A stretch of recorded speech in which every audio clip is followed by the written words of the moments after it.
Kasama ko naman po ngayon ang naturopathic practitioner natin sa Dasmariñas, Cavite. At kaya siya naririto ay dahil naging biktima siya ng sakit na pamamanhid.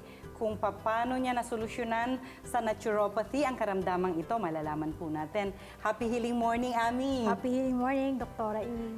Siya po ngayon ay naturopathic practitioner na. At dahil para maging naturopathic practitioner ng Healing Galing, kailangan gumaling ka the Healing Galing way. O paano mo nalunasan ang pamamanhid na yan. Pero, paano nagsimula yon, Ami? Doktora, noong pong hindi ko pa po natutuklasan ng Healing Galing. So, bali, ako po ang nakakaranas po ako ng pamamanhid ng paa ko. Dahil po yun... Simula sa paa talaga? Opo. Tapos binte? Yes. Oo. Dahil po doon sa malimit po kasi ako lagi nakasapatos na clothes. So, bali, pag uuwi ko po, maghapon, kulubang pa ako. Tapos pag uuwi ko, maghubad ako ng sapatos and then maghuhugas ng paa. Ayan, Siyempre. mali. Akala ko naman, okay lang yun. Yun pala yung magiging bunga. Pero hindi mo kasi agad nararamdaman Opo. yung perwisyon nun, di ba? Pagkatapos po noon, so nakaramdam po ako ng unti-unti. Unti-unti na parang pangangalay. Pagkatapos noon, hanggang sa hindi ko na po yun, parang hindi ko na siya maitayo. Oh, katulad ni Marisa. Dumating po sa puntong ganon, yung panauhin natin kanina, Opo. parehong-pareho nga kayo. So yun. Oh. Noon po, siyempre, ang alam ko lang, yung massage siya ng ointment. Meron kang ginagamit. Opo. Okay. So pagkatapos, inom lang po ako ng mga Pain reliever. western, yung mga western medicine. Pero saglit lang, hindi naman po nagaling agad. So bali, paulit-ulit, paulit-ulit. pabalik-balik. Saglit lang, gagaling siya, and then babalik uli siya after a week. So ganun po. Hanggang sa natuklasan na po namin yung Healing Galing. Okay. So doon po naman, naituro ninyo yung Healing Galing way. Alright. Ang tinutukoy po ni Ami ay ang pagkakatuklas niya sa ating radio program sa Radyo 5, no? Na sabay pong napapanood sa Action TV International tuwing Sabado, alas 6 ng umaga hanggang alas 8 at tuwing Linggo po, alas 10 ng umaga hanggang alas 12 ng tanghali. Regular po 'yon. So natuklasan mo 'yon. And then naghagilap ka kaagad ng ating mga halamang gamot. Opo. Ano ang unang-una mong ginamit? So, bali, di po ba noong November po yun noong nagkaroon ng seminar sa Tagaytay. Opo. Okay. So, bali, doktora, doon naman nag-start yung pagpapakonsulta ko sa inyo and then tinuro nyo nga po yung holistic approach. Okay. So, yun po yung natutunan ko na napakahalaga po pala talaga. At ang holistic approach ay sinimula na po ni Ami ang pag-inom ng mainit na tubig. Yes. Dahil dati malamig. Opo. Pag malamig po at ikaw ay namamanhid na, malamig pa po ang iniinom nyo, abay lalong nagkukonstrict yung ugat. Ang tendencies nun, lalo kang mamamanhid. Yun. So, sinimulan ni Ami sa pag-inom ng lahat ay mainit. Opo. Di ba? Mainit na tubig, mainit ang sabaw, mainit ang kanin, lahat ay Lahat mainit. po. Natutulungan ang ugat na bumuka at mag-distribute ng oxygen sa katawan. Pag-inom pa lang yon. Apo. Okay. Ano pa ang Tapos, pagbabago? yung tamang gamot po. Kasi nanonood si Opo. Marisa para gawin niya ito sa sarili Siyempre, niya. yun pong hinatol ninyo, yung vitamin B1, B6, B12. Yung ating herbal B Yan. vitamins. So, bali, nag-mega dose po ako noon. Tigsa 10 Opo, 10 tablets. po talaga, 3 Oo, times a 100 day. milligrams. Opo. Tapos, yung tamang pagkain, tamang exercise. Okay. So, yun po. Tinanggal mo na yung mga mataas sa uric acid ng mga Opo, pagkain. yung lahat ng bawal, doktora. At hindi ka na nagbabasa ng paa, Yun, pagpagod. opo. Yun po Okay. yung talagang aral na natutunan ko. Na pagpagod, kamay, paa o katawan, hindi po talaga dapat magbasa. That's right. Yan. At pinakamalaking bahagi sa Yan. gamutan mo ay ang Healing Healing Galing Oil. Opo. Oo. Turo mo nga sa kanila ang tamang paggamit ng Ayan. Healing Galing Oil. So, ang ginawa ko po nito, paggamit po nitong healing oil, So, bali, iwa-warm compress niyo po muna yung affected area. Okay. So, halimbawa po, pwedeng face towel na sa kamay na lang, mainit. yan, face towel na mainit, or kahit na po na mainit na tubig na nasa bote. Yan, pwede po pwede yan pang-warm compress. Para i-open yung skin Para pores. lang po mag-open ang skin pores and then mag-penetrate po yung oil sa At Pilates saka mo skin. ilalagay Opo. yung healing Tapos oil. po natin imamassage yung healing oil. Dapat matyaga ang pagmamassage ng healing oil. 20 to 30 minutes, doktora. Hindi po pwedeng saglit lang dahil hindi po yun mag-e-effect. Nung una mo bang inihaplos ang healing oil, may ginhawa ka na bang naramdaman? After how long? The following day or several hours after? Ang totoo po nun, doktora, yung parang hour lang.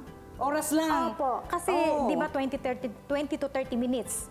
So, warm compress, warm compress, massage. So, alternate po siya. Paulit-ulit mo palang ginawa yung pag-apply ng warm compress. Opo, mas malimit ko pong ginagawa. Kaya po, mas madali effective ko pala yun. Opo, madali ko pong naramdaman. Oo, yung iba kasi, pagbabago. okay, natuto tayo kay Ami, no? Yung iba po kasi, i-apply ang warm compress sa affected area, pagkatapos tuloy-tuloy ang pag-massage. Ngayon, ang ginawa po ni Ami, kaya yung pamamanhid niya ay mabilis na lunasan, nag-apply ng warm compress, nag-stimulate ng healing oil ng ilang minuto, tapos apply ulit ng warm compress. Kung sa bagay, habang ina-apply mo yung warm compress, bumubuka na naman yung skin pores at lalong nagpe-penetrate yung healing oil sa loob. Aba, natuto tayo ngayon. Tamad din akong mag-warm compress, kaya tuloy-tuloy na hilot na lang. So maganda pala yung pabalik-balik. At saka, dinadagdagan ko pa po yung oras. Kasi pag mas matagal, mas maganda po. Kasi habang nararamdaman ko po yung pamamanhid, yung pangangalay, so, tinatagalan ko rin po ang pagmamasahe ng healing oil. Ayun. Para po mas epektibo. Yun po yung naramdaman ko talaga. At ngayon po, ilang taon ka na bang naturopathic practitioner ng Healing Galing? 4 years na, Doktor. 4 years na. Simula po Okay. noong Ang qualification 2011. po ng mga gustong maging naturopathic practitioner para maturuan ko po ng one-on-one tungkol sa naturopathy ng Healing Galing na ipinalalaganap, kailangan gumaling kayo sa Healing Galing Gamutan, ganun po yun. At isang bahagi lang po yung tinalakay namin ni Ami, no? Maaring sa ulo, may pamamanhid, aksyonan nyo na po kaagad, hilutan nyo na. Pero ang atin lamang paalala, never po tayong mag-a-apply ng warm compress sa ulo. Kung meron discomfort sa ulo, i-a-apply nyo po ay cold compress lamang. Na? Now, sa mukha, pwede na pong mag-hot compress. Sabi ko nga kanina, yung pamamanhid ng dila, hindi po sa dila ang application, kundi sa sikmura naman ang application ng healing oil. Kung sa braso naman, ganun din, no? Warm compress at hahaplusan ng healing oil. Pero kung ang pamamanhid po sa braso ay nasa kaliwa lamang, lalo na sinasabayan ng medyo pamamanas, baka po may kasamang heart condition, no? Kaya ilapit nyo na po sa pinakamalapit, no, na naturopathic practitioner ng Healing Galing kung hindi man po kayo makapunta sa amin sa main office ng Healing Galing. Okay. So buong katawan, wag po nating hayaan na may namamanhid saan man sa bahagi ng katawan. Ibig pong sabihin nun ay merong kawalan ng sirkulasyon at malaking bagay po yon sa overall na system ng ating katawan. Maraming salamat, Ami, ha? At nagbigay ka ng inspirasyon, no? Sa mga katulad mo dati, nung ikaw ay hindi pa nalulunasan ang pamamanhid. So, dapat wala na pong mamamanhid, no? Dahil naturuan na tayo ni Ami. Ngayon po, dumako naman tayo sa ating handog kapatid. At isa po sa mga humiling sa atin na mahandugan ay case study po ito mula sa Alagang Kapatid Foundation na kaagapay ng Healing Galing sa ating mga public service. At ang idinulog po ng Alagang Kapatid ay ang kaso ni Mrs. Nida Molina. Siya po ay 60 years old na taga Old Balara, Tandang Sora sa Quezon City. Dati siyang labandera. Ngayon po ay hindi na po siya makapagtrabaho dahil sa kanyang kalagayan. Na-stroke noong July 9, 2010, si Nanay Nida, umurong po ang kanyang dila at nahirapan na siyang magsalita simula noon. Nadulas daw po siya noong January 2015 habang hawak ang kanyang apo, tumama ang kanyang likod sa simento at simula noon ay hindi na niya maidiretso ang kanyang lieg at hindi na po siya nakapaglalaba tulad ng dati niyang ginagawa. sa mga kapitbahay na daw po sila umaasa ng kanilang pagkain sa araw-araw. Minsan po ay nagdalawang araw na wala silang makain at tiniis po nila ang gutom at yung baby na apo po ni nanay ay tubig na lang daw ang iniinom. Nito pong August ay napanood ng alagang kapatid na in-upload po ang larawan ni nanay sa social media at agad na sumaklolo ang alagang kapatid. Dinala na po sa ospital si Nanay Nida at pinasitiskan na po yung kanyang ulo at yung kanyang leeg. Ngayon po ay nangangailangan pa ng dagdag na tulong si Nanay Nida at unfortunately kasi hindi po beneficiary ng 4Ps si Nanay Nida. Hindi rin po siya senior citizen pensioner. Hindi rin po siya PhilHealth member. Kaya po siya ay dumudulog sa alagang kapatid at sa Hiling Galing para sa tulong. Antabayanan po ang aksyon ng Hiling Galing sa idinulog ni Nanay Nida. Maagap na tumugon sa pangangailangan ng kapatid nating si Nanay Nida ang tanggapan ni Konsehal Gian Soto ng District 3 ng Quezon City. Maraming salamat po sa Hiling Galing at Alagang Kapatid Foundation sa pagbibigay kaalaman po sa amin at sa opisina namin sa kalagayan po ni Nanay Nida. Nanay Nida, meron po kaming grocery na inaalay po para sa inyo. At syempre, meron din po tayong neck brace na ibibigay po sa inyo. Patuturuan po namin ang inyong anak ni si Angelica ng livelihood training program sa ginagawa ng aming office. Kasama po doon ang manicure, pedicure at paggawa po ng basahan para po makatulong sa inyong kabuhayan. Agad na nagpunta ang Hiling Galing at si Konsehal Gian sa tahanan ni Nanay Nida. At bagamat hindi masyadong nakakakilos dahil sa kanyang kondisyon, laking kasiyahan ni Nanay at ng kanyang mga anak sa tulong na kanilang tinanggap. At may kasama rin 5,000 pesos cash mula sa isa sa mga Hiling Galing naturopathic practitioners na si Nora Palanca. Nagpapasalamat po kay Sir Gian, unang-una, sa mga tinulong na binigay niya po sa mama ko. Pasalamat din ako, sir, sa iyo. Dahil nakita ka ng idol kita.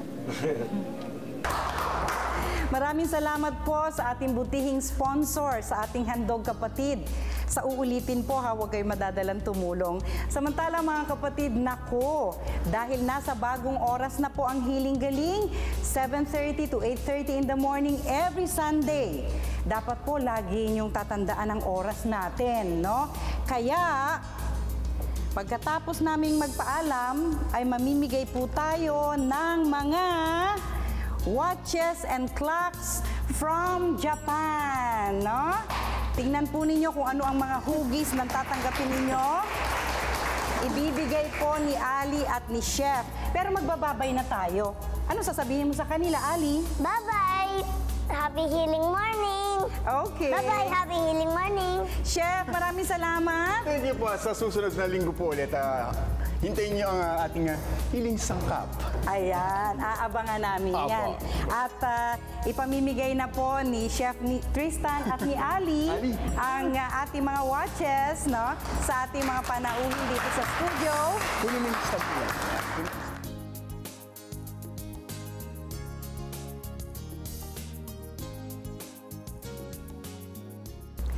Hayaan niyo pong iwanan ko sa inyo ang ating healing thought for the week.